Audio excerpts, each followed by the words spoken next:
A dar las buenas tardes y la bienvenida a todos y todas los que están, quienes están ahora conectados. Esta vez vamos a escuchar a la doctora Ileana Arduino. Ileana es abogada con orientación en Derecho Penal por la UBA. Es especialista en género, justicias y políticas públicas por Claxo. Actualmente se desempeña como secretaria letrada del Superior Tribunal de Justicia de la Ciudad de Buenos Aires en la vocalía de la doctora Alicia Ruiz. Es coordinadora del Grupo de Trabajo Feminismos y Justicia Penal del Instituto de Estudios Comparados en Ciencias Penales y Sociales, el INESIP, y fue docente de la universidad, de varias universidades en realidad. Creo que con eso la tenemos presentada, si no seguimos un rato largo presentando a Ileana. Bueno, Ileana, la verdad, muchísimas gracias por aceptar la invitación. Estamos todos y todas muy contentas y contentos de que lo hayas hecho. Así que, totus tus. Bueno, fantástico. Buenas tardes a todas, todos, todes. Gabriela, gracias. La agradecida soy yo. Agradecer también institucionalmente en nombre del grupo que coordino INESIP la posibilidad de compartir con ustedes, porque muchas de las cosas que voy a decir tienen que ver con los procesos de trabajo colectivo. Así que, de alguna manera, sobre todo en lo que pueda haber de útil, en lo que sea problemático, probablemente tenga que ver sea más de factura individual. Pero sí agradecer la posibilidad de compartir y a todas las personas que se están conectando la disposición del tiempo para la escucha.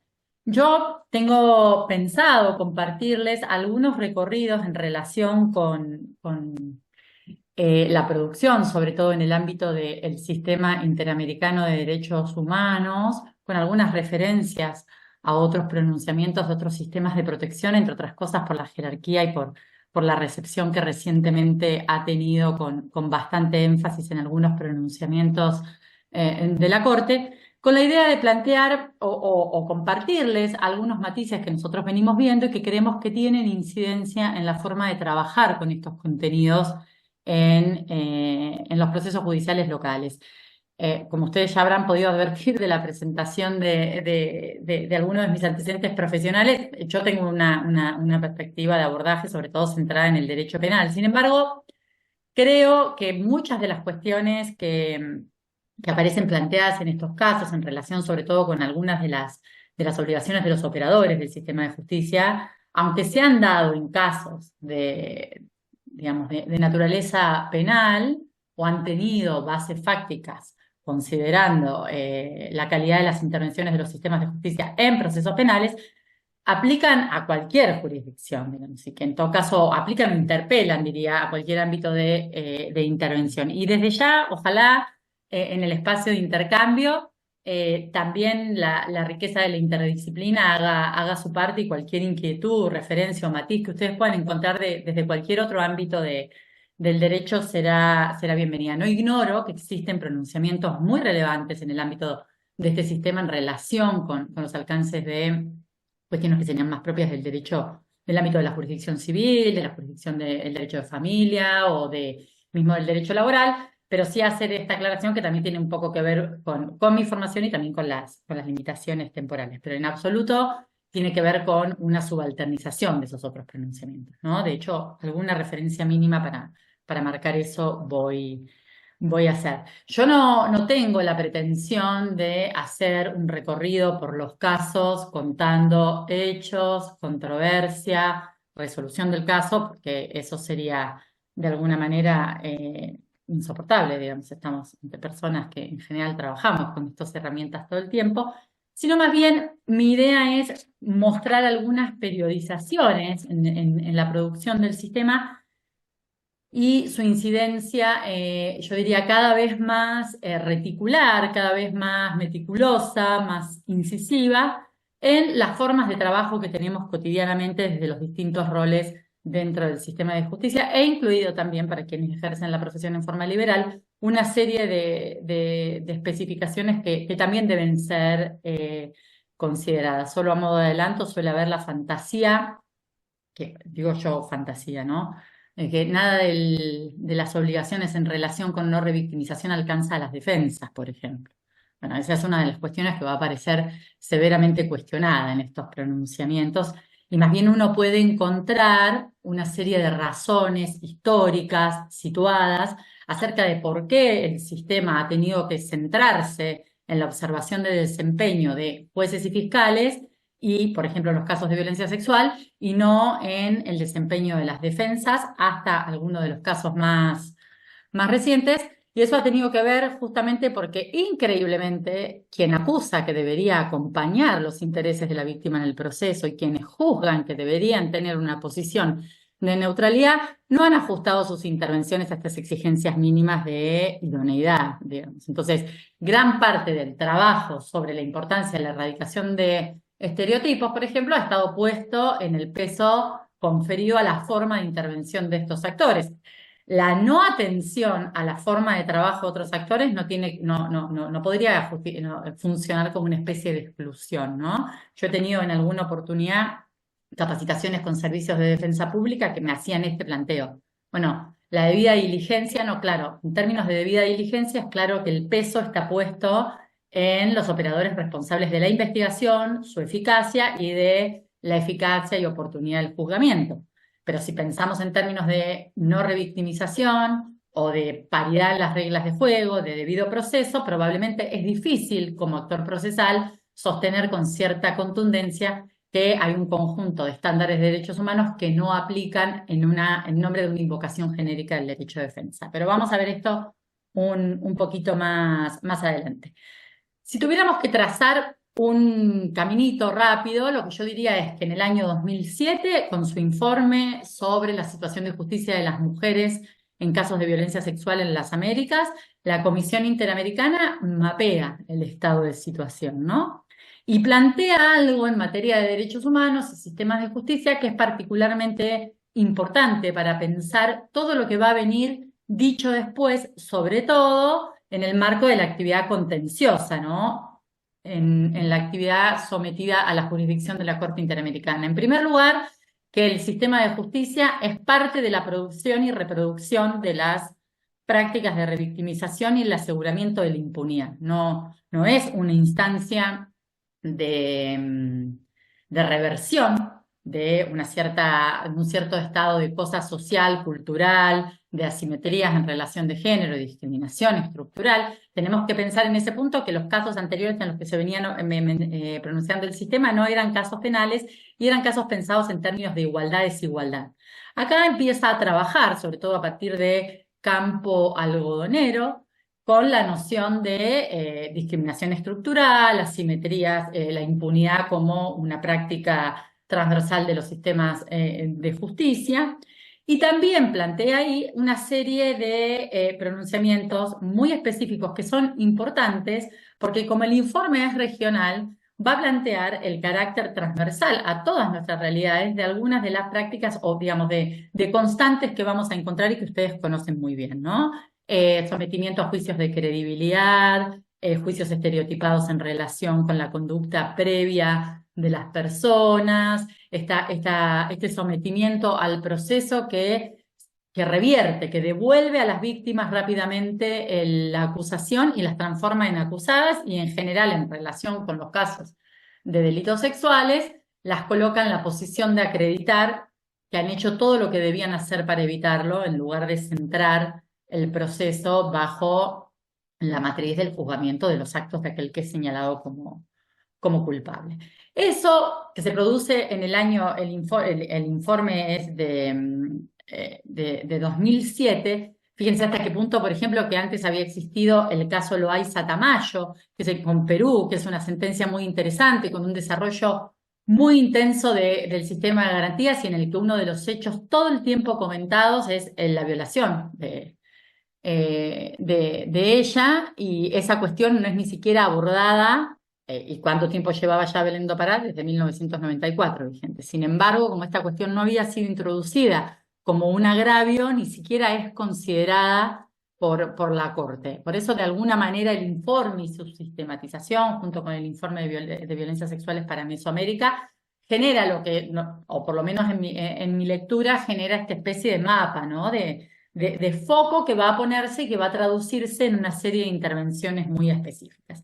Este primer momento de intervenciones específicas nosotros podemos situarlo para ordenar. Si tuviéramos ahora aquí cada uno en su escritorio delante todos los casos de la comisión, que a esta altura son un montón, específicamente dedicados a la cuestión de afectaciones a la debida diligencia, a la discriminación en general en razón de género en el ámbito del proceso penal, tendríamos un volumen bastante alocado de casos. Y en general el desorden en el manejo de esa información se percibe muchas veces en la actividad nuestra. Por ejemplo, en citas aluvionales de casos, sin que quede muy claro por qué estamos trayendo campo algodonero o estamos trayendo BPR con Nicaragua. Salvo algunos usos muy, muy quirúrgicos, suele haber una especie de traslación masiva de la invocación de estos antecedentes que no necesariamente se corresponde con las posibilidades de litigio de los casos que tenemos, ¿no? O por lo menos sin construir esa adecuación. Ahí está, ahí sigo. Entonces, en este primer momento, en los casos en los que va a trabajar el sistema, que podemos ubicar para que ustedes referencien en Campo Algodonero que ya nombré, en Velázquez Páez, en Vélez Castro y en Gutiérrez Hernández, estos tres últimos con Guatemala, el primero con México, son casos donde la Corte va a pronunciarse sobre el carácter estructural de la impunidad. Son casos en los que las responsabilidades que están siendo evaluadas son en relación con hechos de violaciones sistemáticas a los derechos humanos en muchos de ellos, digamos, y con directamente inexistencia de actividad investigativa o de la más mínima diligencia en relación con las denuncias efectuadas en los tribunales locales. En Campo Algodonero en particular, uno de los problemas estructurales es ni siquiera el inicio de investigaciones ante la denuncia de desapariciones, pero luego, si tuviéramos que identificar los casos en los que empieza a pronunciarse sobre procedimientos de violencia sexual o basados en la investigación de hechos caracterizados como violencia sexual, vamos a encontrar también una serie de características estructurales que nos tienen lejos de las plataformas fácticas de conflictos interpersonales como los que administramos cotidianamente en el ámbito de la justicia penal, ¿no? Son casos caracterizados por ocurrir en comunidades indígenas, esa es la situación de Fernández Ortega y Rosendo Cantú. De hecho, son en las mismas comunidades respecto de víctimas distintas, son dos pronunciamientos distintos. Son casos o hechos generados en el contexto de masacres, de grandes cantidades de violaciones a los derechos humanos, muertes sistemáticas por centenas, en cuyo marco además empieza a advertirse un énfasis, digamos, en las formas de violación de derechos centrada en la condición de mujeres de las víctimas. El caso, por ejemplo, de masacre Plan de Sánchez con Guatemala. Luego tenemos casos que ocurren en contextos de estado de excepción, zonas militarizadas y el contexto de guerra contra las drogas, sobre todo militarización en contexto de guerra contra las drogas. Esto lo planteo especialmente porque nosotros tenemos algunos debates públicos en ese sentido y es interesante ver qué impacto han tenido estas políticas en términos de derechos de las mujeres y cómo los tribunales luego tienen que lidiar con algunas de estas circunstancias. Esos son los casos de Castro con Perú, Fernández Ortega, que ya lo nombré, Rosendo Cantú, son intervenciones a partir de la militarización del estado de Guerrero durante el gobierno del entonces presidente Calderón. El caso Favela Nova Brasilia con Brasil, que es un caso de juzgamiento de hechos de agresión sexual en el marco de incursiones securitarias en zonas de favela, operativos masivos de seguridad, es decir, realidades que hasta hace no tanto tiempo eran un poco más lejanas para nosotros y que eventualmente podrían tener una gravitación distinta. Son casos en los que los hechos son atribuidos a personal militar, personal policial o funcionarios estatales. Me refiero a las agresiones sexuales concretamente, más allá de las atribuciones de responsabilidades a quienes debieron juzgar e investigar estos hechos. Y también son hechos producidos en el marco de procesos penales contra las personas que resultan victimizadas por razones sexuales. Muchos de ellos, no todos, pero por supuesto, el caso de Espinosa González con Perú, el caso de Castro con Perú, el otro caso es BC contra Perú. Son casos, por ejemplo, ocurridos en el marco de la aplicación de leyes de emergencia, persecución a sendero luminoso y la utilización de facultades penales exorbitantes que tuvieron sobre los cuerpos femeninos un plus de violencia centrado en la agresión sexual.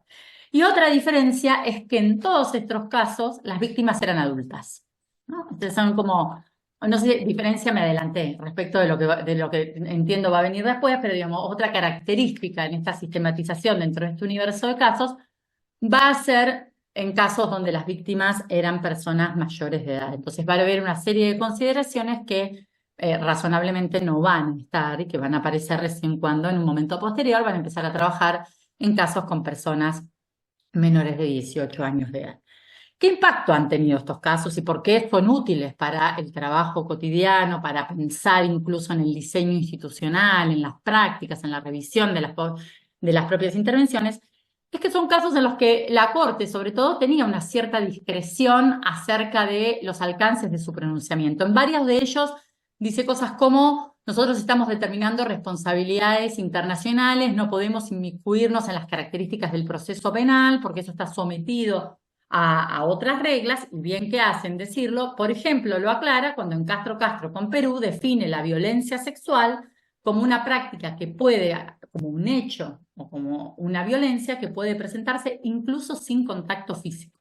Porque si ustedes recuerdan, en Castro Castro el hecho era un conjunto de mujeres detenidas que es trasladada a otro penal, acusadas de haber cometido una serie de delitos por la ley de terrorismo en el marco de esta persecución de Sendero Luminoso, y que es desnudada, sometida al control y al asedio de un grupo de personas, de militares varones, ¿no? Entonces, en ese caso, la Corte advierte que desde el punto de vista del derecho internacional de los derechos humanos eso es violencia sexual, pero que tiene claro que eso no tiene un correlato inmediato en relación con las legislaciones locales y las posibilidades de que esas conductas sean típicas respecto de, el derecho local. Fíjense, una pequeña digresión voy a hacer acá, pero conozco varios casos de aplicación ustedes seguramente también conozcan, de la figura del 119, del abuso sexual, por ejemplo, sin contacto físico.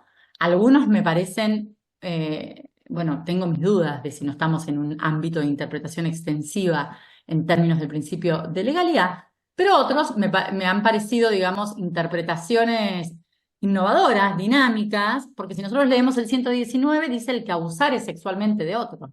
No exige contacto el artículo. Y lo que nosotros definamos como integridad sexual, como bien jurídico, probablemente, si tenemos una concepción moderna de la salud sexual, de la libertad sexual y de la integridad, no podamos circunscribirla solamente a su dimensión genital o estrictamente física, que es lo que ha pasado durante muchísimo tiempo con la jurisprudencia de abuso sexual, ¿no? Esta idea, aunque el artículo no lo pone en ningún lado, esta idea de que si la intención no fue libidinosa, no hay agresión sexual. La reforma del Código Penal cambia esta perspectiva, porque eso otro tenía que ver con el viejo modelo de las resistencias y el viejo modelo de la honestidad. Pero ahora, ¿qué constituye una afectación a la integridad sexual de una persona? No puede estar definido por el tipo de intención o no, porque de hecho la norma no exige. Todavía vemos en la práctica judicial la tocó con ánimo libidinoso. Bueno, no hay tal exigencia de un elemento al ánimo libidinoso, sin embargo existe. Y sobre la base de estos desarrollos se han hecho reinterpretaciones de la ley local, también en nuestro país, considerando hechos como configuradores o configurados como abuso sexual sin contacto físico. Luego, otro ámbito sumamente importante de todos estos casos, por lo cual sirven para trabajar, pero por eso es importante saber cuáles son sus bases fácticas, no para desacreditarlos completamente, porque nuestros hechos puedan parecer menores, por supuesto, en relación con una masacre, por ejemplo, sino para entender cuáles son los alcances de estos pronunciamientos. Todos los desarrollos en relación con la valoración de los testimonios de la víctima y la centralidad de su denuncia, ¿no? Y lo mismo con la cuestión de la valoración estereotipada de la conducta de las víctimas respecto de la evitación del hecho y también su conducta sexual previa o su conducta posterior. Fíjense, sin embargo, que en todo este conjunto de casos, el desarrollo de la jurisprudencia está más centrado en marcar que eso es discriminación, que esa forma estereotipada de valorar constituye una forma que vulnera el derecho a una vida libre de violencia, el artículo 6 de Belén do Pará y las exigencias del artículo 7, pero no está tan centrada en algo que va a aparecer luego en el segundo momento, que es en la calidad de la información con la que se construyen las decisiones judiciales o las acusaciones, ¿no? Que es cuando, según les adelantaba, entiendo yo, el sistema empieza a trabajar con una serie de pronunciamientos que, digamos, se involucra de una forma más reticular, más contundente con el sistema mismo de derechos y garantías a nivel local, con las reglas del proceso penal en cada uno de los lugares. Porque, para decirlo de una manera que quizás suene demasiado simple, pero me parece que es gráfica, podríamos decir que en todo este universo de casos, estos estándares son muy buenos, son muy útiles, pero están todavía muy centrados en lo que podría decir la lógica de las reglas del buen trato. Del buen trato y la no revictimización, que por supuesto son cosas importantes, que tienen raigambre de exigencias básicas para asegurar tutela judicial efectiva y todas las cosas que ya sabemos, pero no está planteado en términos de exigencias, por ejemplo, de una sentencia no sospechada de imparcialidad, una sentencia considerada fundada, no están considerados en términos de problemas en la calidad de las investigaciones, que es algo que vamos a ver, aparece más adelante. Y otro conjunto de observaciones, digamos, de estándares y herramientas muy interesantes de este tipo de casos es todo el referido al problema de ¿cómo lo podemos llamar? El sobregiro del uso de la información médico-pericial frente a la violencia sexual o a la violencia de género, ¿no? Esta idea de que aunque tengamos legislaciones que progresivamente avanzan hacia el modelo del consentimiento y demás, allí donde no hay acreditación de lesión, de daño, de fuerza, hay una cierta inercia patriarcal del sistema a descartar los casos como casos de violencia, ¿no? Entonces la Corte, con auxilio de pronunciamiento de algunos peritos en particular, va a hacer una serie de pronunciamientos en estos casos diciendo que no se puede descartar la ausencia de consentimiento por la ausencia de lesiones o rastros que puedan ser informados en pericias médicas. Por el contrario, dice que la sobrevaloración de ese tipo de información puede estar encubriendo alguna forma estereotipada respecto de la expectativa de comportamiento de las personas que se enfrentan a una situación de agresión sexual. Entonces, hasta acá, en esta primera parte, nosotros podemos tener un pequeño ABC de la debida diligencia. Esto no lo nombré, pero lo sabemos todos. El considerando 307 a 309 de Campo Algodonero, es ese desarrollo de una doctrina específica sobre lo que la debida diligencia es, aunque yo confieso que a veces después con tantos casos hay momentos en que uno no sabe si estamos siendo cacofónicos o estamos en el mismo punto, pero en esa especie de ABC de la debida diligencia en materia de violencia sexual frente a personas adultas, hay una sistematización que la Corte va a presentar como tal, ustedes van a encontrarla, en la nota 195 de BPR con Nicaragua, que en realidad es el primer caso que vamos a ver en la segunda parte, donde la víctima es una niña de 9 años, pero antes de interseccionar todos sus análisis con la consideración de la situación de ella en cuanto niña, hace una especie de raconto que es muy útil, que es muy interesante, yo pienso que como herramienta de trabajo, ¿no? Que es como esto que yo llamo esta especie de ABC de qué características tiene que tener, qué es exigible en una investigación de estas características. Y es cierto que está hablando de delitos sexuales, pero nosotros podríamos decir que en materia de género, el delito sexual es como una especie de paradigma respecto de todas las barbaridades que pueden suceder en un proceso en materia de no adecuación a la perspectiva de género. Pero que muchas de las cuestiones que están acá son trasladables a la investigación y juzgamiento de otro tipo de hechos en los que también el contexto o las implicancias que tengan que ver con la simetría de género tallan, digamos, son importantes. Las lesiones, las violencias interpersonales, las violencias económicas, en fin, aquellos que tengan alguna traducción penal. Pero también en otros procesos, porque, por ejemplo, la obligación de no revictimizar no es una exigencia dirigida solo a los procesos penales. La obligación de trato adecuado y de no someter a valoraciones estereotipadas tiene un peso central en los procesos de familia, por ejemplo. Las consideraciones de atribución de responsabilidades, de cargas parentales, todas estas cuestiones que por ahí yo digo con alguna imprecisión me disculpo, están absolutamente presentes también, son exigencias que también deben garantizarse en en este tipo de discusiones. ¿Pero qué dice ahí? ¿Qué debe decir? Que la declaración de la víctima siempre, siempre tiene que ser en un ambiente cómodo y seguro, que le brinde privacidad y confianza, que se registre de manera tal que se limite la reiteración. Una de las prácticas más revictimizantes es la reiteración constante de declaraciones y de pruebas. Luego vamos a ver cómo lo que yo llamo este segundo momento va directamente sobre el problema de la revictimización a través del sometimiento reiterado, valga la redundancia, a actividad pericial, que se brinda atención médica, sanitaria y psicológica, que se documenten y coordinen los actos de la investigación con diligencia para evitar pruebas, la pérdida de pruebas, ¿no? Es decir, trabajar con el diseño de protocolos. Fíjense ustedes que si piensan en la realidad de nuestros países en los últimos 15 años, en muchas de estas cuestiones, al menos normativamente, ha habido avance. Ha habido modificaciones, son las reglas procesales, en los códigos procesales más modernos, de aquellas provincias que por fin han mudado hacia el sistema acusatorio, o en las que tienen algunos ministerios públicos con algún grado de modernización, más el desarrollo institucional de instancias como la Oficina de la Mujer y sus compañeras de otras jurisdicciones y más las autoridades del Poder Ejecutivo. Estos son los ámbitos donde se produce una serie de modificaciones que también estamos conscientes, todas, todos, todavía se dificulta el tránsito hacia la implementación efectiva en la práctica, ¿no? Entonces, esa nota es interesante porque, bueno, por supuesto va a plantear la prohibición de someter a interrogatorios estereotipados y algunas de las cuestiones que ya dije en otro momento.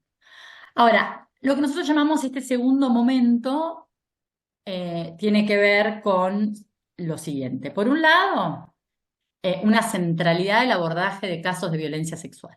Fíjense que ya no está trabajando en casos de desapariciones masivas de mujeres, omisiones de investigación de desapariciones y posterior hallazgo de cadáveres de mujeres, como son los casos de Guatemala, que no son de desapariciones masivas, tan masivas como Campo Algodonero, sino que va a trabajar sobre casos centralmente de hechos de violencia sexual. Es un proceso jurisprudencial en el que progresivamente va a avanzar en la recepción del derecho internacional de los derechos humanos, del desarrollo del Tribunal Europeo, del desarrollo de los tribunales penales, que sobre todo en materia de violencia sexual han tenido un desarrollo, de los pronunciamientos de CEDAW, de las recomendaciones de CEDAW y también de los casos contenciosos que el Comité CEDAW, como Tarak Vertido, contra Filipinas, ¿no? Ahora se me fue. Que es interesante porque nosotros tenemos normativamente, por supuesto, por el artículo 75, inciso 22 de la Constitución, herramientas para decir todas estas cuestiones planteadas en el ámbito de CEDAW, tanto contencioso como en sus recomendaciones, son vinculantes, de acuerdo a las interpretaciones que la Corte ha ido haciendo en las condiciones de su vigencia de estos tratados, pero no así la jurisprudencia del Tribunal Europeo de Derechos Humanos, que en todo caso puede ser una pauta de interpretación, pero no tiene la misma fuerza, si se quiere, normativa, la misma fuerza de autoridad que tiene el sistema interamericano o el sistema universal de derechos humanos. En mi opinión, la incorporación de los casos del Tribunal Penal o de los criterios del Tribunal Europeo de Derechos Humanos y de los tribunales penales internacionales trae un bagaje de estándares mucho más amplio a una cantidad de cuestiones sobre las que no venía pronunciándose, ¿no? Y ahora las vamos a ver acá. Y que creo tienen que ver con esta mayor meticulosidad en cuestiones del proceso o mayor incidencia en cuestiones propias del engranaje de los procesos penales que todos estos otros casos donde estaba en la retórica de las grandes violaciones a los derechos humanos.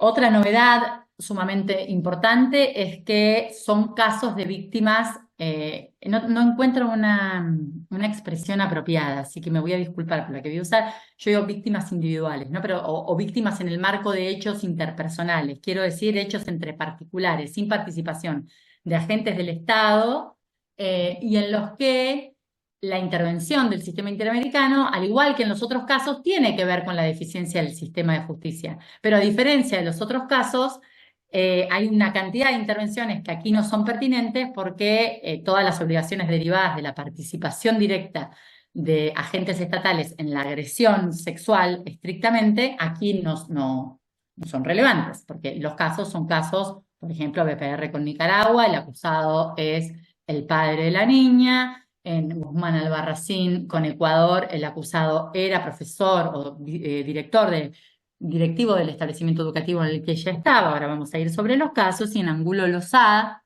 contra Bolivia, el agresor era primo de la víctima, ¿no? Entonces, en principio hay ahí un matiz. Y por otro lado, también aparece con la llegada del caso Manuela en el ámbito de Manuela con El Salvador, en noviembre de 2021, en el ámbito de la Corte Interamericana, y con la opinión consultiva 9 del año 2022 de la Comisión. Ustedes saben que las opiniones consultivas son competencia de la Comisión y no de la Corte. El abordaje de los derechos fundamentales con perspectiva de género de las personas imputadas en procesos penales, que era algo que hasta ahora no había tenido abordaje en el ámbito del sistema interamericano. Fíjense ustedes, quienes trabajan con esto, que muchas veces es muy difícil trabajar perspectiva de género con personas imputadas porque la mayor parte del material que tenemos está construida sobre la base de la victimización y del reconocimiento como víctima. No hay todavía, y todavía está pendiente, un desarrollo centrado en los impactos diferenciales en razón de género de las personas cuando llegan en calidad de acusadas a los procesos. No ignoro que existe un desarrollo doctrinario, jurisprudencial a nivel local, a nivel internacional con las reglas de Van Gogh y demás, pero podríamos decir que recién ahora en el ámbito del sistema interamericano, esta preocupación, que al menos sobre todo de la mano del aumento exponencial de la criminalización de mujeres en el marco de los procesos llamados de guerras contra las drogas, ha generado también la necesidad de pensar en el impacto diferenciado en razón de género. Y luego la lucha feminista, diría yo también, no, que sabemos es histórica y no se circunscribe a los últimos 10, 15 años, también viene teniendo un avance importante en la exigencia de perspectiva de género en el abordaje de las defensas de personas acusadas de delitos en el marco del ejercicio de lo que de lo que podría ser considerado con perspectiva de género legítima defensa. Estos casos, estos son como los dos universos, los de víctimas, adolescentes, niñas o adolescentes, y los casos de imputadas. Yo voy viendo el tiempo, voy a ir haciendo en todo caso después podemos ir sobre algunas especificidades para ir sobre los hechos ahí donde sea necesario. Va un poco en contra de mis convicciones suprimir la presentación de los hechos porque yo creo que los hechos son particularmente importantes, pero sí decirles que si tuviera que decir, bueno, cuáles son las partes fosforescentes de estas nuevas aproximaciones. Una de ellas es un desarrollo mucho más fuerte de la noción de violencia institucional alrededor de las prácticas que enfrentan las personas victimizadas por delitos sexuales o acusadas, en tanto mujeres, como una forma de responsabilidad específica del Estado, con una cosa muy interesante, que es además haber incorporado, así como incorporó la jurisprudencia del Tribunal Europeo, de los tribunales penales internacionales y demás, incorporó el informe de enero del 2016 del relator, de la Relatoría Especial del Comité contra la Tortura, que estableció el carácter sexuado y la incidencia del género en las prácticas de torturas y vejaciones. Tanto así que en Angulo Lozada la Corte llega a decir que las características del proceso que transitó Brisa, la niña que denunció un hecho ocurrido al adolescente, a los 16 años, en 2002, y que el proceso terminó prescripto en 2022 con 3 juicios, 2 realizados y 1 con el imputado prófugo, que eso había sido tortura a los términos del artículo 5 de la Convención Americana de Derechos Humanos. Varias de las prácticas producidas en ese proceso con esas características había constituido tortura. Esto de Angulo Lozada, que es un caso de noviembre de 2022, fíjense que el caso prescribió en septiembre de 2022, la Corte se pronunció en noviembre de 2022, es un avance respecto de lo que había dicho en Guzmán Albarracín, que es un caso de 2020, que es el caso de una joven adolescente de 14 años que era abusada sexualmente por el director de su colegio y que se suicidó en el marco de una situación de presión por parte de esta persona en relación con sus notas escolares. Y allí la Corte había dicho que había violencia institucional en la forma en que el sistema educativo había reaccionado, en ciertas prácticas del sistema de justicia, pero descartó la posibilidad de que pudiera hablarse de torturas o malos tratos.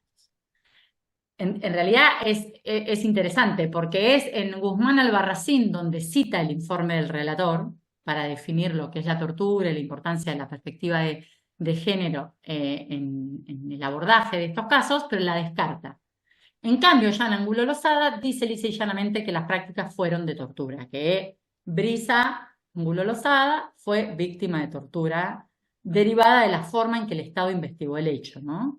Lo cual es muy entre otras cosas porque, por ejemplo, en las revisiones médicas ella decía que sentía mucho dolor y la seguían revisando igual, porque la sometieron por lo menos a 3 pericias distintas, también por las formas del interrogatorio. Y la otra cuestión interesante es que en estos 3 casos, lo va a decir con mucha claridad en BPR con Nicaragua, y luego lo va a reiterar, va a plantear, por supuesto, que todo lo que desarrolló de debida diligencia reforzada hay que interseccionarlo con los 4 principios rectores en materia de derechos de niñas y adolescentes, ¿no? Protección integral, no discriminación, privilegio de la escuchante, la toma de cualquier decisión. Estos son, en principio, los básicos establecidos por la Convención de los Derechos del Niño, con un fuerte apoyo también en la observación general número 13. Y después hay una serie de avances muy interesantes en estos 3 casos, sobre los que ahora voy a ir muy rapidito, que uno es el control sobre todas las intervenciones, por eso decía al principio que los defensores también están llamados a respetar algunas obligaciones. Establece que quienes dirigen los procesos no pueden dejar pasar cualquier actividad como si nada, que la responsabilidad por el uso y abuso de estereotipos no es algo que solo corresponda a los jueces evitar en primera persona o a quienes acusan. En Angulo Lozada, la mayor parte de los interrogatorios objetados por ser discriminatorios y estereotipados eran por parte de abogados particulares. Y lo que la Corte dice ahí es que la violación y que el hecho de violencia institucional se produce por la inactividad de quienes controlaban las audiencias en no frenar ese tipo de interrogatorios. Esto es particularmente importante, sobre todo con esta insistencia de la idea de asociar defensa penal efectiva con uso de prejuicios y estereotipos, ¿no? Porque en principio, relacionado con el principio número 5 de Bangalore, hay ahora un estándar distinto. Luego, la exigencia de motivación de las decisiones. ¿Qué dice la Corte? Algo muy interesante. No alcanzan las argumentaciones generales y el problema de los prejuicios es que desplazan a los hechos. Los hechos tienen una centralidad importante en relación con justificar la decisión posterior. Pensemos en la mayoría de las sentencias que vemos. No relatan hechos. Son argumentaciones jurídicas o tenemos muchas veces, algunas no, por supuesto, siempre hay alguien que se ofende. Por supuesto, estas son generalizaciones, no nos juntamos a hablar de aquello que está particularmente bien, aunque yo he trabajado en algunas sistematizaciones de jurisprudencia buena, precisamente porque creo que también vale la pena resaltar lo que está bien. Pero digo, en principio, ¿qué suele haber también? Sino una enumeración de todos los medios probatorios, y la decisión. Pero es raro encontrar, es más habitual en los sistemas acusatorios, en los sistemas más modernos, un análisis de hecho y derecho que vaya mostrando cuál es el proceso de razonamiento que quien decide está haciendo. El despliegue, ¿no? Lo que Leticia Lorenzo llama, con Mauro Lopardo en su libro, cadenas de razonamiento, que uno pueda ver y decir, ¿qué recorrido hizo esta persona para llegar? En general encontramos las máximas de la experiencia, el sentido común me indica, no es frecuente que, resulta extraño que. Todas esas formulaciones, esas generalizaciones, suelen estar desprovistas de un desagregado que explicite cuáles son las consideraciones y cómo está valorando qué hechos, y son muchas veces prejuiciosas, ¿no? Digamos.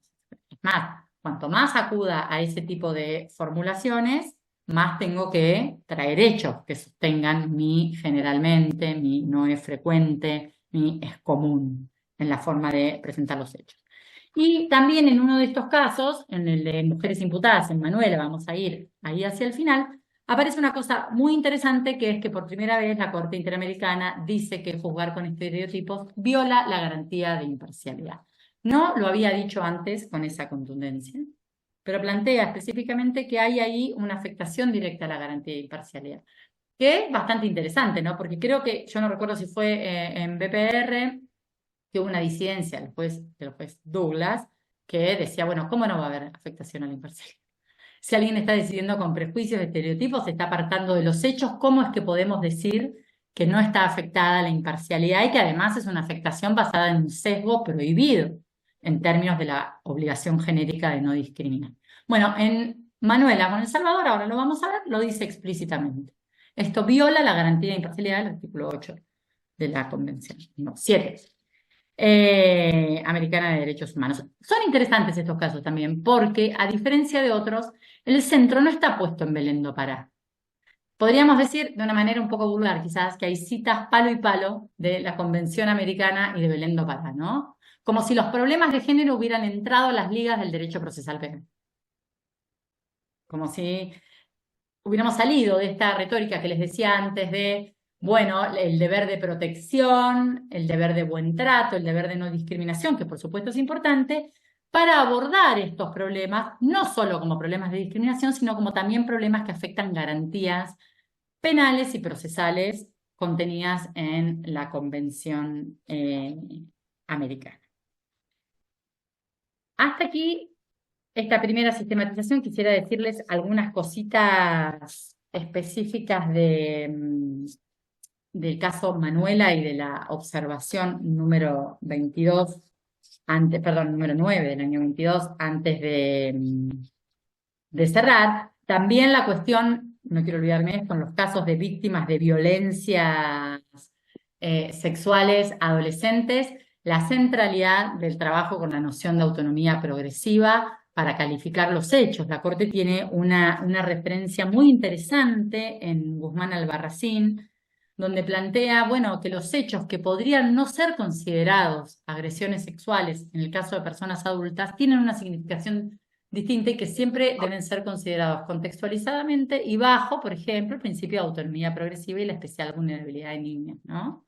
Considerar la simetría y el contexto. Y ya en Guzmán Albarracín empieza a discutir, porque aunque Ecuador ya había cambiado su legislación, lo mismo va a pasar en Angulo Lozada con Bolivia, al momento de los hechos todavía tenían vigente legislación de estupro o de delitos o del delito de violación basada en el viejo modelo de la coacción, es decir, sin referencia a la centralidad del consentimiento como un elemento característico y, por lo tanto, modelos que exigen pruebas de resistencia, de que hubo violencia o coacción, contrariamente al modelo del consentimiento que excluye la discusión del consentimiento precisamente porque si hay fuerza no hay consentimiento.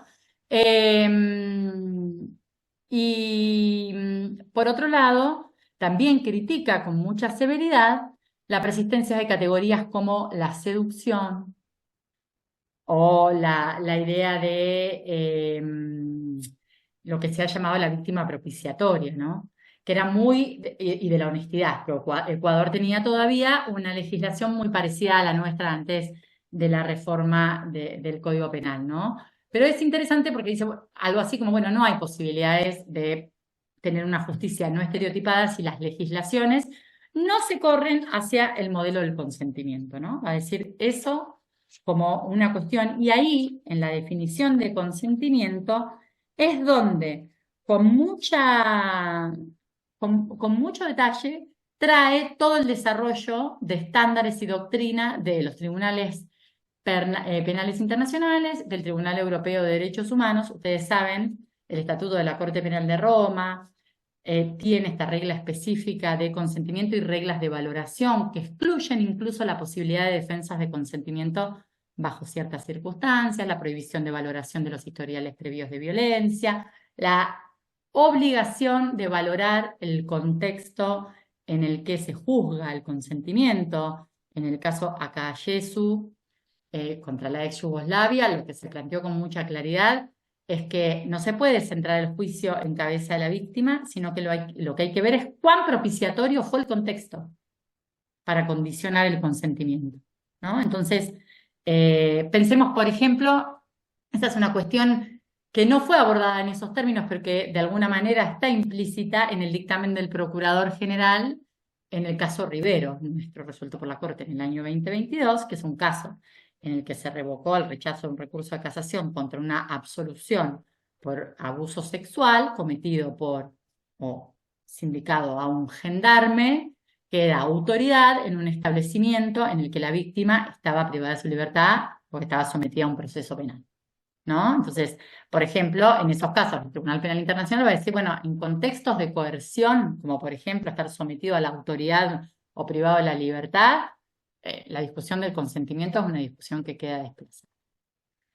Eso, por supuesto, tiene sus matices, porque uno podría plantear que el consentimiento de las personas no está anulado, de las personas adultas, ¿no? En toda circunstancia y siempre por el solo hecho de la privación de la libertad, pero si yo tengo una denuncia de una persona que está en esas condiciones, el contexto importa y debe ser considerado. No puedo analizar ese consentimiento omitiendo, por ejemplo, la situación de privación de libertad. Y recuerda también en Angulo Lozada la Corte la definición del Convenio de Estambul, ¿no? Que es la primera definición concreta de violación, de violencia sexual, del derecho internacional de derechos humanos que trae al ámbito interamericano, es decir, a sus propios pronunciamientos, que tiene específicamente la noción de cualquier acto, incluso sin contacto físico, respecto del cual la persona haya manifestado no haberlo consentido en las circunstancias particulares en que el hecho haya sucedido. Algunos países de la región ya tienen reglas, han incorporado a su legislación local, por ejemplo, las reglas de la Corte Penal Internacional. No es nuestro caso. Pero en principio no hay la necesidad de una reforma normativa, legislativa local, porque nosotros tenemos todo este background trabajado en esta jurisprudencia. Quería decirles con un poquito más de precisión lo que la Corte dijo en Angulo Lozada sobre la violencia institucional, porque creo que es mucho más fuerte que lo que yo dije, y me parece importante aprovechar esa contundencia, esa literalidad tan contundente. Dijo en relación con la violencia institucional, en su párrafo 170 definió al Estado como el segundo agresor de Brisa Angulo Lozada, ¿no? Ella padeció un hecho de agresión sexual y el Estado, con sus formas de intervención, se volvió un segundo agresor. Lo dijo así, dijo, la Corte estima que en el presente caso el Estado se convirtió en un segundo agresor al cometer distintos actos revictimizantes que, tomando en cuenta la definición del artículo 1 adoptada por la Convención de Belén do Pará, constituyeron violencia institucional. La Corte considera que la niña sufrió violencia institucional durante el procedimiento judicial, en particular a raíz del examen médico forense, la primera entrevista con la fiscal que insistía en que si había sido tan grave como no lo había dicho o no se lo había comentado a nadie. Si ustedes leen el caso van a ver que el hecho es cometido por alguien que tenía una relación prácticamente de hermandad, que era mucho más grande que ella, bueno, una serie de particularidades. Y dice, y su interrogatorio durante el segundo juicio. La niña y su familia acudieron al sistema de justicia en búsqueda de protección y para obtener la restitución de sus derechos vulnerados. Sin embargo, el Estado no solo no cumplió con la debida diligencia reforzada y protección especial que se reclamaba en este proceso, sino que respondió con una nueva forma de violencia.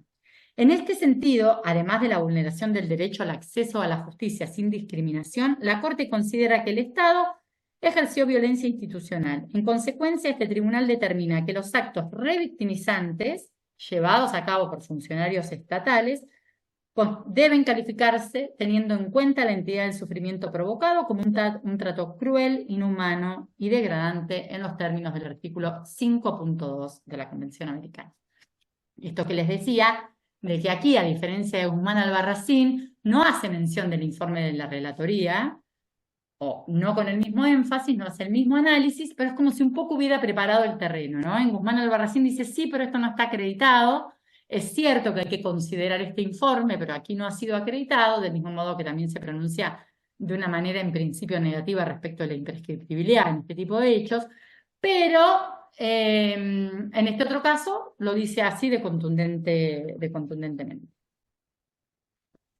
Vamos ahora un poquito a la situación de las mujeres imputadas, que qué horribles siempre quedan para el final. En el tiempo de abordaje de los casos del sistema, en el tiempo de mi presentación, medio como que todos sostenemos un poquito de esta injusticia. Yo les decía que esta novedad se expresaba en el caso Manuela con El Salvador y también en la opinión consultiva 9 del año 22, impulsada, si mal no recuerdo, por la República Argentina. si mal no recuerdo. Quizás estoy cometiendo un error. Muy seguidos. La sentencia es de noviembre de 2021, la opinión consultiva es del año 2022. Voy a hacer una referencia muy rápida a los hechos de Manuela. Manuela en 2008 está lavando ropa a la orilla de un río, embarazada, siente un dolor muy grande, se va a su casa, la encuentra su madre sangrando en la cama, semi-inconsciente. El padre la lleva al hospital, en el hospital detectan que tuvo un parto extrahospitalario, la denuncian. Luego, en el caso, lo que dicen es que la denunció el padre. El padre dice que le hicieron firmar un acta en el marco del procedimiento en la Corte Interamericana. La denuncian por homicidio agravado por eh, al mismo momento en el que ingresa a la atención médica, ¿no? Esta es una de las cuestiones que va a ser muy importante en el caso. Encuentran efectivamente el feto en la fosa séptica de la casa y se inicia un proceso penal que de hecho la tuvo a ella encadenada desde el primer minuto en el hospital, ¿no? Al que había acudido inconsciente a pedir auxilio. ¿Quién era Manuela? Una muchacha de escasos recursos, analfabeta, que tenía otros hijos, con un padre que vivía en Estados Unidos y del que dependían para que enviara sus remesas para vivir. Esto lo marco no como un dato lacrimógeno, sino porque el tribunal local salvadoreño va a considerar como un móvil del crimen la infidelidad de Manuela. Se va a decir, ella tenía motivos para matarlo porque su marido estaba en El Salvador. Y la Corte Interamericana va a decir algo así, no lo dice así, pero permítame parafrasear, era al revés, era para el otro lado. Precisamente eso había que valorarlo como un indicador de la presión a la que son sometidas las mujeres en sociedades patriarcales, no como un factor de atribución de responsabilidad. El sexismo habitual de esa sociedad es algo que debió haber considerado el tribunal, no en un sentido incriminante o responsabilizante en todo caso. Y además tenía al momento del hecho lo que se llaman unas masas, como unas pelotas en el cuello, que luego se va a advertir que es un linfoma de Hodgkin que genera que ella en 2011 muera presa, condenada, con la condena firme, y unos meses después una organización feminista presenta un recurso de revisión que es rechazado y presentan el caso ante la Corte en 2011. La Corte Interamericana se pronuncia en 2021. Manuela había muerto hace 10 años. El tribunal local había entendido que el niño murió por decisión de Manuela, que ella emprendió este curso criminal porque sabía que era producto de una infidelidad. La médica que intervino en las pericias dijo que este tipo de expresiones, ¿no? Ni los animales hacen estas cosas, como madre. Ella era médico perito, pero opina como madre. En fin, una serie de estereotipos habituales en relación con la buena o la mala maternidad. Y la Corte analiza todo el proceso y termina fallando que había sido violado el derecho de defensa de Manuela, porque su abogado defensor no presentó una prueba, no hizo ninguna alegación durante el proceso, ni recurrió a ninguna de las decisiones.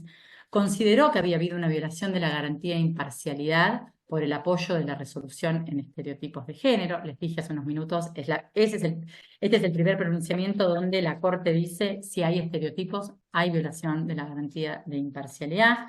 También señaló como deficiente el trabajo del Ministerio Público, porque dijo que aun cuando había otras hipótesis, las ignoró completamente y partió de la presunción de que ella lo había matado y así ordenó la investigación. Les invito a que vean los casos de la Argentina y van a encontrar que tienen exactamente la misma matriz de investigación. Hay un neonato muerto, un bebé recién nacido muerto. El proceso de investigación se estructura a partir de la sospecha de lo mató. Por omisión, no lo cuidó, lo mató. Hay un montón de causales explicativas que están desarrolladas en la condena que en ese caso no fueron consideradas. Pero hay algo, antes de todo, que dijo la Corte que me parece muy importante, que es el análisis de la conducta de los médicos, ¿no? Y el alcance de la protección de la garantía de privacidad, del derecho a la intimidad y la confidencialidad, y por lo tanto el deber de guardar secreto. Y lo que dijo específicamente fue que en los casos de emergencias obstétricas el secreto no cede nunca. Que es algo que entre nosotros debería estar claro también porque lo dijo la Cámara del Crimen por entonces, en el caso en Natividad Frías, a mediados de la década del 60. Y nuestra Corte dijo algo muy similar en Valdivieso, aunque para unos hechos completamente distintos. Todos sabemos que Valdivieso es un caso de una persona ingestada con cápsulas de drogas, pero en el caso Clementi, donde en realidad se analizaba el alcance del secreto profesional de un abogado, la Corte citó Natividad Frías y dijo, ni siquiera en casos de delitos contra la vida cede el secreto profesional. Por lo cual es una garantía bastante robusta, que hasta ahora no tenía un pronunciamiento de estas características, sino un desarrollo medular asociado a la violación del debido proceso. Es decir, si hay violación del secreto, hay violación del debido proceso, va a decir la Corte en el caso Manuela. Plantea, por otro lado, una consideración muy útil en relación con la proporcionalidad del castigo. A Manuela la condenaron a 30 años, con algún pequeño atenuante menor por sus hijos, y qué sé yo qué, porque la pena del homicidio agravado por el vínculo, usted sabe, en El Salvador no tiene aborto. Todas las formas de aborto tienen la misma pena que el homicidio agravado por el vínculo. Son tratados como homicidios agravados por el vínculo. ¿Qué dijo la Corte ahí? Que había que considerar el historial criminal, el historial legislativo de todos los países, pero El Salvador, al que inscribe en la tendencia legislativa de América Latina, y que eran países que en algún momento habían tenido la figura de infanticidio, cuya pena no superaba nunca los 3 o 4 años. Que por lo tanto, una pena de esas características en estos casos era una pena radicalmente desproporcional, que es la doctrina que la Corte venía desarrollando desde el caso Álvarez para los condenados menores de 18 años de edad. Pero fíjense qué interesante, porque para nosotros la pena es perpetua. No hay otra para las mujeres acusadas por homicidio agravado por el vínculo. Por lo cual, desde el trabajo de litigio, hay ahí, y también el trabajo de decisión sobre qué penas se imponen, hay cosas muy importantes, porque desde la reforma del Código Penal, que eliminó las libertades condicionales, las salidas alternativas, las penas en principio son materialmente perpetuas y estarían en violación de lo que se dice en el caso Manuela.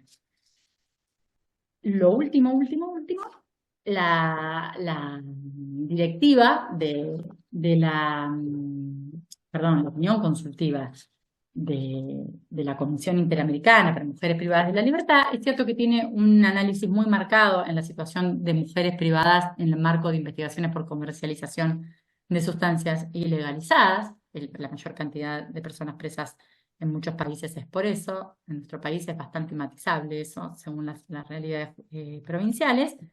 Pero estableció 3 cosas que me parece importante para terminar. Uno, que el sistema carcelario es exacerbador del machismo, la misoginia y el racismo, por lo cual hay que tener especiales condiciones de vigilancia sobre el sistema carcelario y además de uso particularmente excepcional para ciertos colectivos. Esto me parece particularmente importante, ¿no? Es decir, en sí mismo el sistema es un reproductor de este tipo de violencias. Por otro lado, plantea la obligación de restringir al máximo posible la privación de libertad para las personas con niños o cuidadoras sin restricciones etarias, como tienen nuestras legislaciones.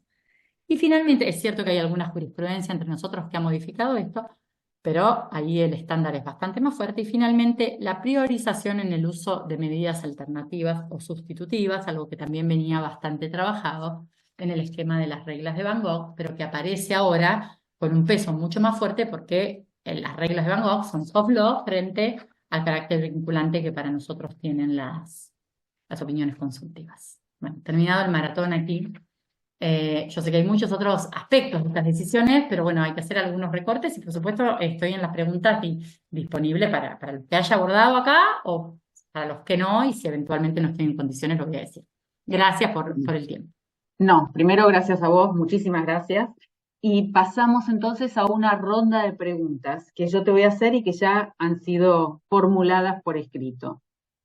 La primera, ¿el caso Manuela, a su criterio, tiene relación directa con el caso Belén de Tucumán? Sí, claramente. Incluso, digo, son plataformas fácticas muy parecidas. Y cuando uno mira investigaciones históricas es la misma, pero fíjense que la idea de la figura de infanticidio era una idea muy patriarcal también. Aun cuando favorece consecuencias punitivas mucho menos gravosas, porque la pena era de 4 años, también estaban autorizados a cometer infanticidio los varones de la familia. De aquella que paría por fuera del matrimonio, ¿no? Mismo Beccaria en sus delitos, de los delitos y de las penas, hablaba de la crueldad de aquella que tiene que cuidar algo superior como la honra y el prestigio social no va a poder ser perseguida. Entonces, sí, son casos que tienen la misma matriz. Y las líneas, yo he tenido la oportunidad de trabajar en una guía de litigio para la provincia de Buenos Aires sobre esto, y hay un caso en proceso de admisibilidad ante la Corte Interamericana de la provincia, ante la Comisión, perdón, de la provincia de Buenos Aires. Ha habido un juicio el año pasado en la ciudad. Hay casos, hay por todos lados aquí, en la provincia de Corrientes también, con una revisión del Tribunal Superior, porque una de las cosas que se discute es el tema de las pericias médicas que se utiliza para determinar o no el nacimiento con vida. Para la medicina forense es prácticamente improbable, en ciertas circunstancias, establecer con claridad si hubo o no nacimiento con vida. Y habría que absolver, porque si no se puede establecer eso, ¿cómo se va a establecer un homicidio? Las pericias que se usan son muy cuestionadas. El caso Manuela trabaja eso con un efecto didáctico muy, muy importante. Y pensemos nosotros a nivel de nuestro máximo tribunal que Tejerinas, post Manuela, sería un caso completamente distinto. O sea que la importancia de la dinámica del litigio y del desarrollo de estos estándares es más que evidente, ¿no? Digamos, son casos con la misma matriz. Muchas veces violencia sexual previa, situaciones de inimputabilidad. Paso. Buenas tardes, doctora. ¿Tiene opinión respecto a la condena de Flavia Zagarías? No Zaganías, terminé. perdón, Sí, Zaganías. conozco el caso. Es el caso de Córdoba que fue condenada por investigación, por haber hecho una publicación en Facebook, que en realidad yo no terminé de leer la totalidad de las presentaciones, así que no voy recién terminando la sentencia de primera instancia. Entonces tengo una cierta opinión sobre el uso del aparato penal, pero yo soy abogada, no podría opinar del caso si no leí todas las resoluciones. Ok. Buenas tardes. ¿El aborto espontáneo se procesa con pena de prisión perpetua? ¿No se tiene en cuenta el precedente médico? No, pero el aborto espontáneo en realidad depende, porque precisamente en los casos de el aborto espontáneo puede ser una emergencia obstétrica. Es una emergencia. Si una persona tiene, según los tiempos de gestación, una situación médica, va, se atiende, y es lo que pasa con un montón de personas que se atienden médicamente y se entiende que la situación es eso, es una situación de salud que no requiere intervención del aparato punitivo. Los casos de emergencias obstétricas que se criminalizan son sistemáticamente en hospitales públicos, generados por denuncias de vecinos, de médicos o de familiares respecto de, empiezan a aparecer cuestiones como nadie sabía que estaba embarazada, no le había contado a nadie, no iba a la salita, esto fue una sorpresa. Algunos de esos casos pueden ser médicamente casos de aborto espontáneo, en otros casos son casos de parto extrahospitalario, no una situación de aborto. Puede haber aborto espontáneo o puede haber parto, pero esa es una cuestión probatoria en relación con la materialidad del hecho. En principio, si se acreditara que fue un aborto espontáneo, no hay ningún tipo de ilicitud, por lo cual no podría haber una pena perpetua. Cuando los peritos psicólogos, cuando a los peritos psicólogos la Fiscalía pida que validemos el testimonio de una víctima, ¿podemos argumentar sesgo de género en esas intervenciones? ¿Es correcto hablar de las circunstancias en las que la víctima brinda el testimonio? Y sigue. Bueno, te la hago para no Sí, no, confundirte otra bueno, pregunta. yo voy a contestar sobre eso como abogada, digamos, es las reglas deónticas de la profesión de cada uno, las conoce cada uno. Creo que es muy importante, si aprovecho la pregunta, para marcar que ojalá los problemas de prejuicios y estereotipos se agotaran en los operadores jurídicos. Es decir, en gran medida también son sostenidas muchas veces por las intervenciones de otros profesionales. Les comentaba en Manuela, la médica, que dice, yo como mamá, bueno, nadie te preguntó como mamá, es irrelevante tu opinión como mamá, digamos. Sin embargo, esas cosas las podemos ver en los informes médicos, periciales, constantemente. Creo que la pregunta iría un poco más atrás y es la discusión sobre la pertinencia de las pericias de validez del testimonio. O sea, a mí me roban el auto, nadie me pericia. No estoy hablando de las determinaciones de daño, sino estoy hablando de las pericias dirigidas a corroborar la veracidad de los testimonios, por ejemplo. Esa es una situación muy discutida en los procesos penales. Yo creo que en sí mismo es estereotipado requerir ese tipo de pruebas. De hecho, hay jurisdicciones como Santa Fe donde no se puede pedir eso. Hay colegios profesionales con distintas posiciones respecto de la pertinencia de una intervención en esas características. Luego, por supuesto, si hubiera alguna circunstancia de intervención eh, pericial médica o o un informe experto por parte de, por ejemplo, un profesional de la psicología o algo así, bueno, ahí caben todas las consideraciones de no estereotipar que caben al resto de los operadores. Bien. En casos de tocamientos de un niño, cuando el niño relata que esos tocamientos le molestaron, ¿encuadran dentro de una mirada diferente sobre tocamientos? No, a ver, lo que es un poco general la pregunta, ¿no? Sí. Digamos, pero creo que lo primero que hay que considerar es la integridad, la integralidad de la declaración o de la forma de puesta en conocimiento de aquello que ha sido una molestia. Uno podría decir, no toda situación de molestia expresada por un niño podría ser un delito. Pero de mínima, si una persona, un niño, una niña está expresando una situación de una cierta incomodidad que logra verbalizar, graficar, transmitir de la manera que sea, porque si no circunscribiríamos la posibilidad solamente a aquellos que tienen alguna capacidad como expresiva, la consideración es en función de un montón de elementos. O sea, podrá haber casos en los que no, en los que efectivamente estemos hablando de un tipo de tocamiento no relevante, pero creo que nos daríamos cuenta, ¿no? Lo pienso, digo, no sé de qué caso me están hablando, pero si un niño dijera, me toca el antebrazo y me molesta, cuando me buscan la puerta del jardín, uno conversaría, pero no tendría una disposición a pensar que hay una referencia sexuada de esa molestia. Mm. No me gusta que me agarre. Bueno, si de lo que está hablando es un tipo de tocamiento que de alguna manera refiere como una agresión, lo que yo creo es que, bueno, depende del tipo de información que tenemos, el tipo de intervención que decidimos en primer lugar, ¿no? Muchas veces hay la tentación de salir corriendo a denunciar y Mm. poner en marcha un dispositivo de abordaje desde la lógica de la denuncia, cuando en realidad no conozco, porque veo justo acá, no conozco el caso del Jardín de Neuquén. Ah, Yo no contesto sobre casos no cerrados del todo porque no es del todo, salvo que los conozca en detalle, no es serio. Eh, Uno puede, por ejemplo, pensar en otras formas de profundización de aquello que el niño está diciendo, que a lo mejor, afortunadamente, conduce a que el malestar existe, pero que no tiene una característica o una base delictual, y en otros casos sí, y ok, justificaría una denuncia. bien. Me parece importante dejar aclarado que las opiniones consultivas las realiza la Corte Interamericana y no la Comisión, quien tiene otras funciones. Ah, me No es equivoqué. una pregunta. No, No es una una pregunta. corrección. Te agradezco. No sé por qué, si lo dije muy enfáticamente, ¿no? Bueno, no, no, Perdón, está bien, me disculpo. no pasa nada. Te disculpamos. Igual, igual la leí. Sería un error formal en un recurso, pero bueno, agradezco. No sé quién me la hizo, pero agradezco. Bien. En Corrientes tenemos un caso de condena a perpetua, María Viera, parecido al de Manuela. La sentencia fue revisada y revocada luego de 14 años. Así es. Conozco el caso y es un caso interesante que voy a evocar porque me permite traer algo que para mí es bastante novedoso en el litigio, que es que además es un caso con un resarcimiento por la injusticia del proceso.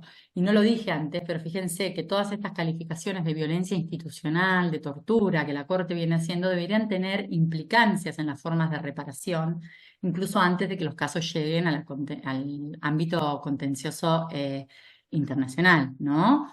Mm. Ese caso es interesante por esto, porque ha habido una reparación que llevó adelante la defensa pública en cabeza de Nora Maciel, una defensora pública de la provincia de Corrientes, digo, que a veces todo está tan concentrado en Buenos Aires que me parece bien poner en valor, y que ha tenido dimensiones de género como sentencia muy interesante. Primero porque consiguió la responsabilidad del Estado y además consiguió que le pagaran en efectivo, porque María, que tenía 5 hijos con los que perdió contacto, el caso es tan horrible como todos los demás, no podía administrar bonos con los que en general se pagan las No. indemnizaciones. Entonces es un buen planteo interseccional que es interesante para los civilistas. Ah. Sí, se revisó a Quería, pedido de la defensa penal, pero la causa la llevó la defensa civil por la distinción de jurisdicciones, claro. quería preguntar, ¿qué caso de la CIDH, si lo hay, en que se haya pronunciado respecto de la mujer que es coautora con el marido en venta de drogas? No conozco un caso del sistema interamericano sobre eso. Sí conozco la referencia en la opinión consultiva, por ejemplo, y en algunos documentos, si mal no recuerdo, de Mesegvi, a eso como una forma de sobrecriminalización de las mujeres, ¿no? Y con más particularidad está tratado en la guía para defensa de mujeres imputadas que hizo la Defensoría General de la Nación.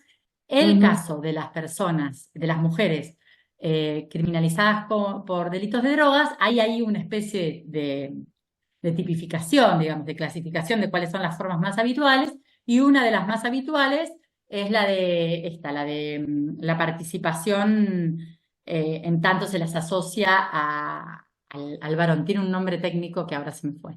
Pero como encubridoras, o bien también ellas asumiendo la responsabilidad, a veces engañadas, o a veces siendo corresponsabilizadas como si tuvieran el mismo dominio sobre el hecho. La mujer de las circunstancias, así se llama. Ah, Cuando en realidad una de las cosas precisamente que se estimula a trabajar defensivamente es mostrar la simetría y la imposibilidad del mismo dominio, por ejemplo, sobre la disponibilidad de las drogas. Ahí hay algún trabajo de Cecilia González en la revista de la Defensoría Pública de la Ciudad. Uno tampoco sabe de todo el tiempo, no, no quiero yo que les puedo referenciar como una bibliografía interesante sobre esto. ¿considera válido como atenuante de pena ante un homicidio agravado por el vínculo el pasado traumático de la autora del hecho? Sucedió eso en el caso Tejerina.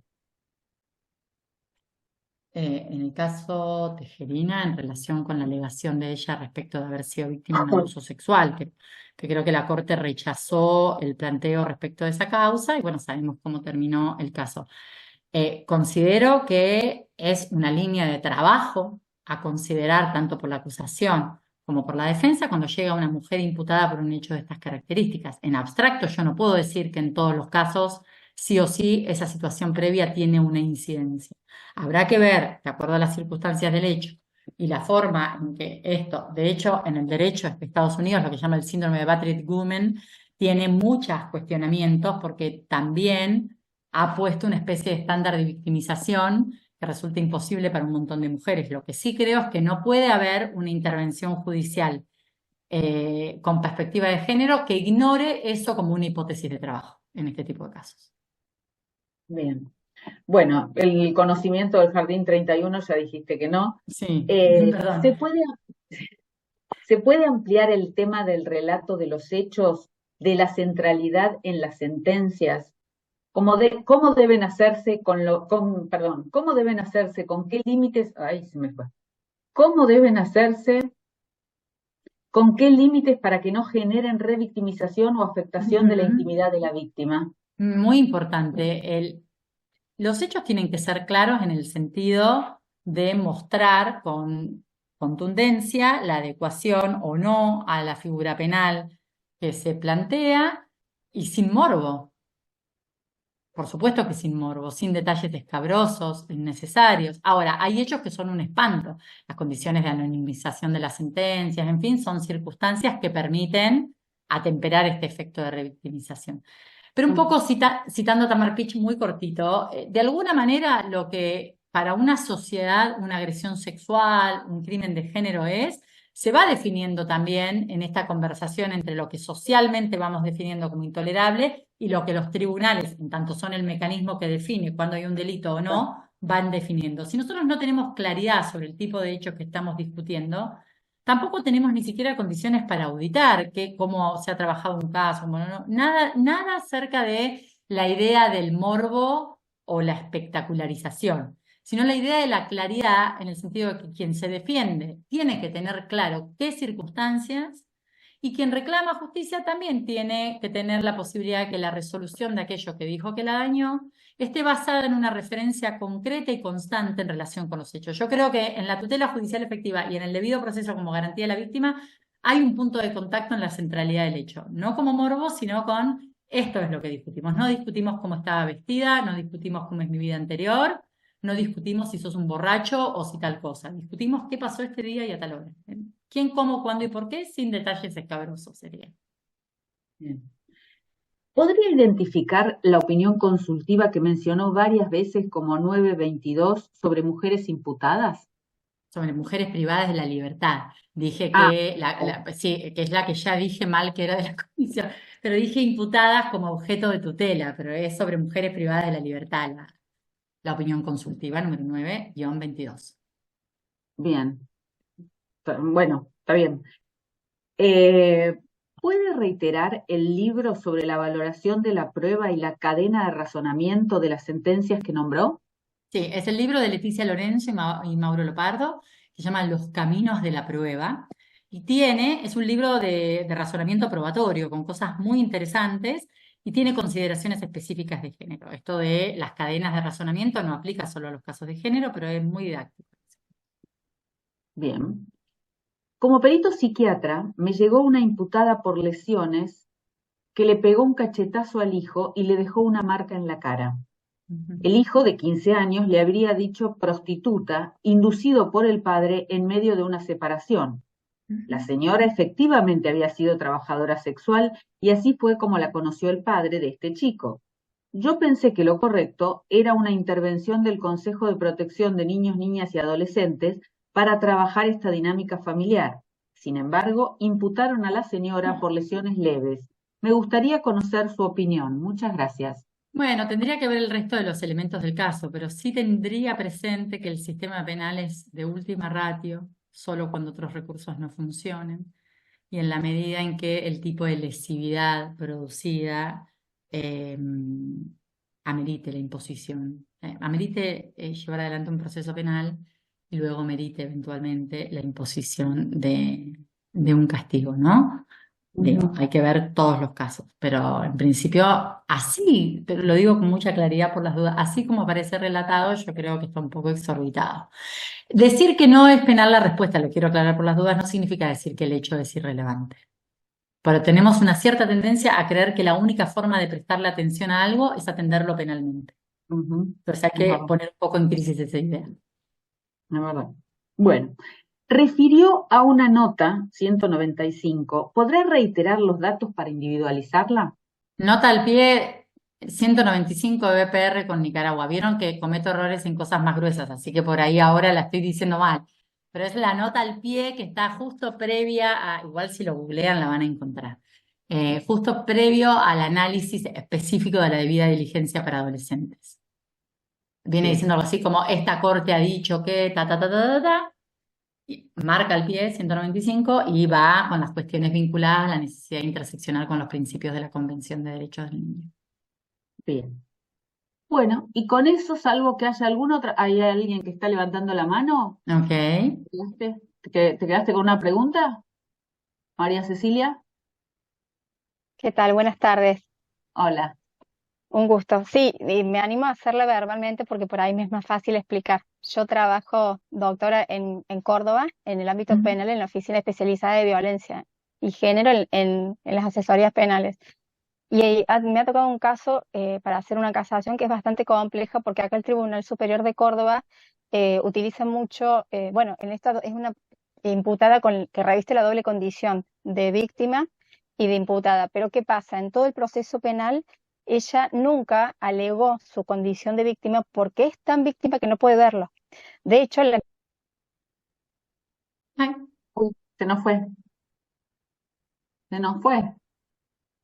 ahí está. Ahí, te fuiste, volvé un poquito para atrás. Y ahora Está estás, muteada. sacate, ahí está. ahí está, ahora, ¿me Sí, escuchan? ahora Bueno. sí. Decía que la causa, ella llegó en los alegatos, una colega hizo la defensa, en el momento de la sentencia, todas las partes, Sí. desde el fiscal que acusaba, los vocales del Tribunal de Cámara, todos hablaban de su ostensible vulnerabilidad como coimputada, ¿no? El imputado principal preso y condena es un delito de delito contra la integridad sexual, y ella una coimputada. Pero las circunstancias, ella era tan víctima de él y que fue un contexto muy confuso, donde fue una partícipe consciente, solamente que la víctima del delito de integridad sexual era por una cuestión de edad de consentimiento. Entonces, ella que estaba en libertad, que era una chica con este hombre que estaba hace muchos años y siendo menor, también en su momento ella había sido víctima, de pronto todos hablaban de su ostensible vulnerabilidad, pero nadie le suministró esa protección especial de víctima, porque decían que ella nunca la alegó. Pero justamente por esto es lo que yo advierto, que es tan víctima que ella misma no pudo alegarlo. Entonces, como Estado, que tenemos una obligación internacional que nos marcan las convenciones, tenemos un doble deber, si lo estamos advirtiendo, o sea, ético y jurídico, de darle esa protección a ella, por más que no lo alegue, porque si no le estamos poniendo una condición de que solamente van a ser beneficiadas con la doble condición de víctima e imputadas si ellas alegan esa condición. Y encima la que no puede verlo, a mi modo de ver.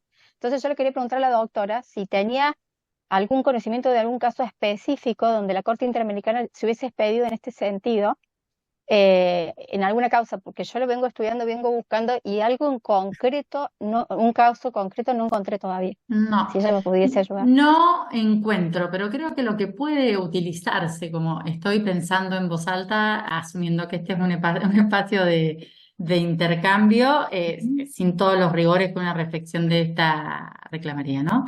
Pero mientras te escuchaba, digo, bueno, que así como la Corte sí ha dicho que las acusaciones no se pueden ajustar a las definiciones de los hechos que las personas hacen, porque, por ejemplo, en casos de Perú o de Guatemala, por cuestiones de pudor, eso está muy documentado en las comisiones de verdad de Perú, por ejemplo, las víctimas no dicen me violaron, dice tuvo un trato inapropiado. Algo de eso también hay en el dictamen del procurador en el caso Rivero que la Corte tomó para resolver, ¿no? Porque el Tribunal de Formosa dice, bueno, la víctima dijo acoso. No importa o sea, la precisión jurídica de la víctima no es relevante.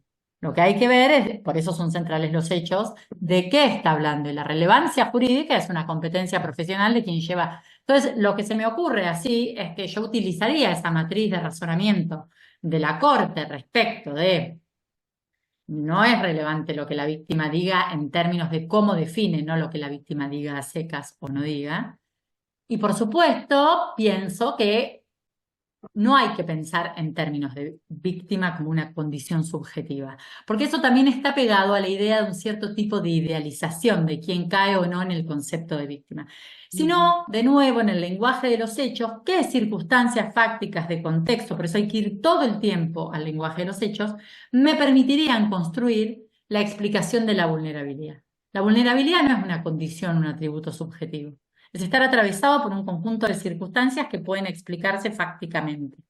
Entonces, no tendríamos una dependencia tan fuerte de si ella se define o no de una cierta manera, sino que hablaríamos de que a una persona le pasó una cierta cosa y que eso jurídicamente tiene las exigencias de protección que vos planteabas. De nuevo, lo estoy pensando mientras me lo planteás. Pero es lo que yo haría si identificara, conozco, ¿sabes dónde hay otro universo de argumentos para pensar con más profundidad en esto? En los casos de víctimas retractadas.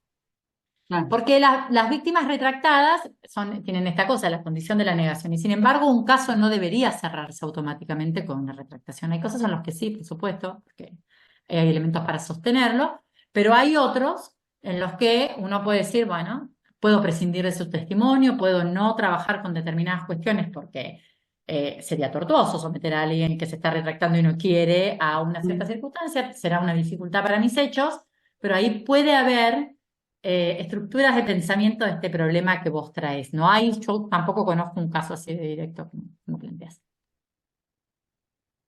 No, estás muteada. No se te escucha, estás muteada. Tenés que poner Sí, es como, estoy del celular, perdón, y me parece que se mutea solo, no sé, por algo. Que decía que acá en Córdoba tampoco todavía el Tribunal Superior se tuvo que expedir en este sentido, de una víctima que no alega esa condición para tener la doble condición de víctima imputada. Así que bueno, veremos qué sucede. A mí es como que es una temática como muy interesante, las mujeres con la doble condición y el tipo de delitos que se suceden en esas circunstancias. Bueno, muchísimas gracias. No, a vos. Y finalmente, es de destacar los sesgos y estereotipos de género y la falta de perspectiva de infancia y derechos humanos que se observa en las respuestas que operadores judiciales y profesionales de salud brindan. Esto impide el acceso a la justicia a las niñas y niños, niños, niñas y adolescentes, presuntas víctimas de maltrato y abuso sexual. Excelente el planteo de violencia institucional. Me Que es de parece la que corte, no mío. Pero sí, y no me lo voy a atribuir, pero sí me parece un avance a mí bien importante Ujú. para, para cuando litigamos, cuando tenemos que resolver, cuando vemos que un proceso viene con ciertas características. El tema de la concepción de la mujer niña, mendaz, fabuladora, mentirosa e Ujú. instrumental sigue replicando en las evaluaciones forenses, lo que replica en sesgos estigmatizantes y discriminatorios. Sí, coincido. Estamos conversando y hay todavía la necesidad de reversión. Tenemos esto que decía al principio, un avance normativo, un desarrollo de estándares, pero todavía una especie de David y Goliat con la práctica, con la cultura, con la persistencia ideológica de una forma distinta. Alberto Binder hace un tiempo decía algo que me parece muy claro, que es el sistema penal nació para perseguir a las mujeres, algo que Zaffaroni documenta muy bien. Entonces, de alguna manera, los sistemas actuales tienen una cierta desorientación, ¿no? Cuando quien denuncia es una mujer. Como, bueno, la forma de intervención histórica era expulsar el conflicto o a lo sumo las mujeres llegábamos como acusadas, pero no necesariamente como víctimas. Y si llegábamos como víctimas, la maquinaria se invertía. O lo volvimos loco de celos, o no hicimos lo suficiente para evitar el hecho, o estamos llevándole al Estado un problema privado. Revertir esos tres vectores del patriarcado y va a llevar muchísimo, muchísimo tiempo. Por eso creo que, cuando preguntaban antes sobre las pericias, creo que una muy buena práctica de cuajo es eliminar los testimonios de veracidad, porque para cualquier otro delito los jueces tienen que ver si le creen o no a la víctima, al testigo o al testigo X o quien sea, digo a la víctima en tanto testigo, en función de las condiciones de valoración extrínseca y extrínseca del testimonio, su coherencia interna, todos estos elementos que ya conocemos. No hay ninguna razón para que si yo digo me robaron el auto no me pericien y si digo me abusó sexualmente mi papá me pericien. Salvo una cierta sospecha de que lo que estoy diciendo sea cierto. Claro. Si no tenemos más preguntas, acá nos dicen por el principio Iuria Novit Curia en relación a los hechos y derechos no alegados. Gracias por la... Está Claro, bueno. digamos, sí, el juez tiene que fallar, no importa. Sí, en la dinámica acusatoria es un problema también, Claro, porque los elementos de cargo y lo que se puede valorar tiene que ser producido en el juicio. ujú, Del mismo modo que es una barbaridad cuando algún juez dice, no, pero no me planteó la perspectiva de género oportunamente, ¿no? El caso de las hermanas Jara en la provincia de Buenos Aires. No, usted tiene una obligación. Yo podría ni mencionar la palabra, pero es la obligación de valorar de ese modo. claro. Son desafíos de esta marcha nueva. Bien, creo que alguien quería agregar algo, ¿Sí? No hay problema. ¿no? Agregue algo a la una, agregue algo a las dos, y si no, damos por terminada la jornada. Bueno, Bueno, muchísimas gracias, Ileana. a Eh, ustedes. Vamos a tener esta videoconferencia, está grabada y dentro de una semana, tal vez un poquito antes, pero hagan el cálculo de una semana, está subida. Si hay alguna, por ahí querés compartir, Ileana, alguna de los casos, como para que tengan además no Sí, ahora, digo, me los pasás y los subimos nosotros. sí. Incluso Y voy a mandarles un boletín de jurisprudencia, hasta que les dije que hicimos en INESIP, que es genial, de buenos estándares, porque si no a veces es genial. agobiante todo lo que anda mal, porque hay un Sí, montón de trabajo en los tribunales del país, útil y más moderno, y que es incluso anterior a estos casos, y que creo que puede ser una buena herramienta de trabajo. perfecto. Bueno, muchas gracias y nos vemos el mes que viene. A ustedes, un saludo, que estén muy bien.